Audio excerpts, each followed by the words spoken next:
I received a question where it was asked, what is the difference between someone just experiencing depression or the depression that happens afterwards spiritual awakening? What is the difference between the two? And I would like to make some distinctions. Now, when the person is experiencing depression and there hasn't been an awakening, let me recapitulate what awakening means. Awakening is simply a dent in the structure of the personality. It is a glimpse into the truth. And that glimpse begins to destroy all worldly concepts. The illusoriness of the world becomes apparent. Because the mind, having glimpsed reality, is now aware of its non-existence. And since all material concepts are tied to this sense of separate self or me, after awakening, this idea of me, the conceptual thought that I exist separately from others, it begins to crack down. And therefore, immediately after awakening, people experience a lot of pain and suffering. They go through a depressive episode which has been described in the classic scriptures as dark night of the soul. It can go on for days, months, sometimes years. But what happens before spiritual awakening, conceptually speaking, is that this me mind, the person is so identified with their separate existence that everything is about my fulfillment, the fulfillment of this separate self. And no amount of validation from the external world brings any peace. So, before awakening, the depressive episode are usually about me not being understood by the others. The fundamental crisis before awakening is that people do not understand me. My situation is unique. My suffering is unique. Nobody understands what I want, what my desires are. And so the me, this separate self or me, is continuously identified with this whole horizontal movement that my life should be like this, should be like that. I should get all the happiness and love I deserve in the world. I should have amazing relationships. I should have amazing life. I should have an amazing career. And if that is not happening, I am not being understood and therefore I am sad and depressed. So it's all, outwardly focused. However, after awakening, this me mind still continues, but it is seen that there is no concrete reality to this sense of separate self or me. So it will come up in a few given moments, it will just arise. And it will say, oh, I don't have a good job, let's say, or I don't have a good loving relationship. But at the same time, there will be a fundamental understanding that none of that is actually going to give me the happiness and peace that I seek. So my pursuit will not be in the direction of the world after awakening. It will not be in the direction of acquiring something from the material world to make myself happy. The pursuit will only be towards the wholeness. After awakening, the me arises and it says, oh, I am alone in this world. I experience terrible loneliness in this world. But then it is not continuously identified with it, because there are moments of amazing bliss too, amazing happiness too, and happiness for no reason. So, it flip-flops. Sometimes you experience happiness and bliss. Sometimes you experience sadness and aloneness. Sometimes the world seems an amazing place, a colorful, vibrant place. Sometimes it feels like a horror show. So you are fluctuating between these highs and lows. And in between these highs and lows, there are periods of peace and harmony too. What happens over time is that as this sense of separateness, that I am separate from the rest, begins to dwindle, one experiences more and more peace. And that is what Ramesh Balsekar called as deliverance. So awakening is always instantaneous, but deliverance happens over time. As the sense of separateness begins to dwindle. So now it's no more about me, my life, how can I improve myself. Now the movement changes. It is about the truth. I want to know my nature, who really I am.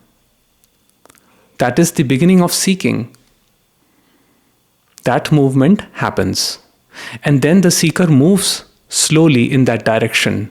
So there is reading of spiritual scriptures, literature, philosophers. This is all seeking. Some people seek enlightenment too. But this seeking is not me-oriented. It is done just because it gives peace and happiness. Because all other things in life appear pointless, meaningless. You have played the game over and over again before awakening. Right? You tried with material success, you tried with relationship success, you tried with all the worldly things you could do. Have a family, celebration, life, whatever you want to call it. But none of that gave any happiness. And there was this constant feeling of emptiness or void within oneself, which was unbearable. So we kept replacing that emptiness with food, sex, enjoyment, just diverting the mind. After awakening, no such movement happens, and one sits with the void. One says, okay, let me see what this emptiness is. What is the nature of this emptiness? I'm not going to escape it anymore. I'm going to face it head on. And when one sits with it, it can be quite painful in a given moment. But then one sees that this emptiness that one is experiencing is tied up to the sense of personal identification that I call as me, or the thinking mind, or the ego. And just simply watching it, this emptiness, this sense of separateness begins to loosen up. And when this loosens up, everything that is tied up with that, I should be this, I should be that, I will become this, I will become that. Everything that is tied up with that begins to crumble. And that crumbling, that cracking in the personality structure causes pain and suffering after awakening. Life is not blissful after awakening, immediately after awakening. In fact, the mind, caught up with previous patterns, fights. It fights back. It says, no. Don't leave that. Don't leave the comfort of the world. You need people. You need this. You need that. You need a stable job. You need a stable career. It just keeps moving from this end to that end. Read more books. But then, slowly, mind begins to settle down because it is seen that all of this movement, where I'm trying to avoid this haunting emptiness within me, that itself is continuing or perpetuating my suffering. That is what is dark night of the soul. Sometimes I feel the God is with me.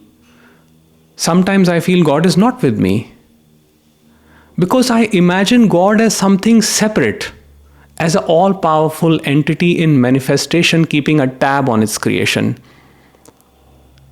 I forget that God is my own essence, and that essence is present in every being. I may consider myself human, I may say I am intelligent, but my intelligence has no existence without that essence, without my beingness.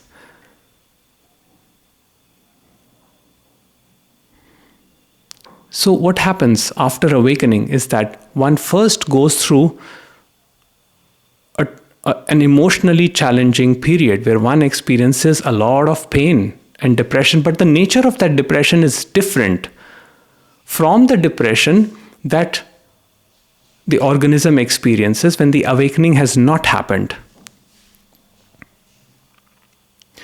Depression before awakening is more self-centered in nature.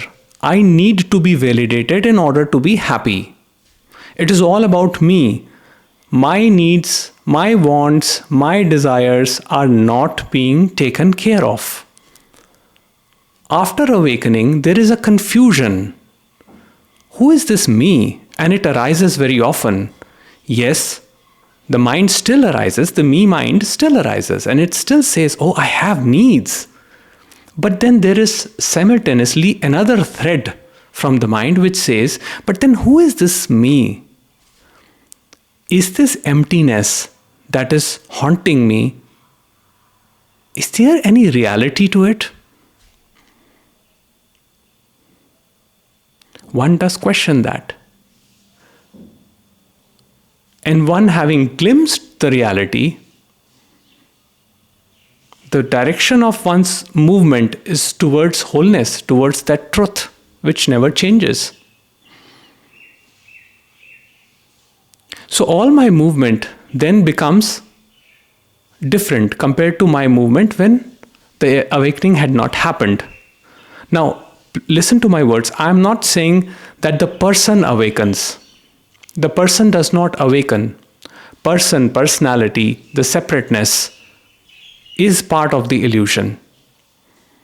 Awakening happens. The person does not become awakened. After awakening, there is no desire for the person to improve as such. All that is happening is mind just moving in different directions and seeing where the peace is. And ultimately, the deliverance is when mind realizes that all movement is futile. I have tried to make my life happy by changing all the environments, all the environmental variables around me, yet the happiness is not there. I tried to get the best job, I tried to get the best partner, I tried to pacify my parents, my relatives, I tried to have a good social standing, I tried to have a good bank balance, good car, good home, but none of that gave me happiness. Now what? Now what? So, you see the illusoriness of all these structures. Yes, mind habitually still tries to go in that direction. But then it also knows that it's futile. That's not going to give me happiness. So what happens? Ultimately, the mind becomes quiet. It becomes quieter. It learns to be here and now. And in here and now, in this moment, there is no mind. There is no person. All there is consciousness. And that is the final understanding. And consciousness is peace. So before awakening, the depression or the sadness or whatever you want to call it, I call it stress too. Or the stress before awakening is more self-oriented. After awakening, it is still self-oriented, but then that self is not so concrete anymore. The separation is not so concrete anymore. And one does get glimpses of absolute unconditional love every now and then. But yes, one does experience heightened emotions too. because the conscious mind has become restful after awakening. So whatever comes out from the unconscious, it comes out in full intensity, with full clarity. So you experience the highs of the highs and the lows of the lows. That's why they say that people after awakening suffer more than people before awakening. But the pull of the truth is so strong that there is no choice. If awakening happened, the deliverance is going to happen too. And nothing needs to be done other than just simply observing whatever is happening. In that observation alone, the truth will be revealed. Rather than you trying to do anything to expedite your spiritual progress, quote unquote spiritual progress. No, that will perpetuate more suffering. Nothing needs to be done other than allow life processes to bring about deliverance. And in the end, the goal is not enlightenment. Goal is not to become awakened. Goal is simply to be at peace, irrespective of whatever is happening around. It doesn't mean that we will not experience emotions. Human emotions are a part of human existence. All emotions will happen even after awakening, even after deliverance. But they will not be getting caught up in them. So, deliverance is the end of me and my story, the story that I live with in my mind. Before awakening, when one experiences sadness, stress, depression, whatever you want to call it, the story is dominant. Stories like, no, my life has to be like this. It has to be like that. I will not be happy unless the conditions that I demand from life are met. That is what ego puts forth. I will be happy only when conditions as I believe should happen. Only then I will be happy. But after awakening, this sense of separate self is already loosened, and now it's slowly it's fading out. So it says, I can be happy even if the conditions around me are not ideal. So life becomes more spontaneous, more simplified. It doesn't become easy. Simple is not easy. Life will be tough because we have to still deal with old age, pain, disease, decay, death, natural calamities. We have to deal with all of that. But there will be no suffering around it. There will be painful moments every now and then. There will be painful expressions emerging out of the biological organism after awakening. But there will be no getting caught up in anything. Because it will be understood that everything is happening as per cosmic law, a law that my human mind, my human intellect cannot decode. All it can do is to accept the cosmic law, and that itself is peace. That brings peace. That ends the dark night of the soul. So I hope the question is answered. Thank you all. Have a nice day.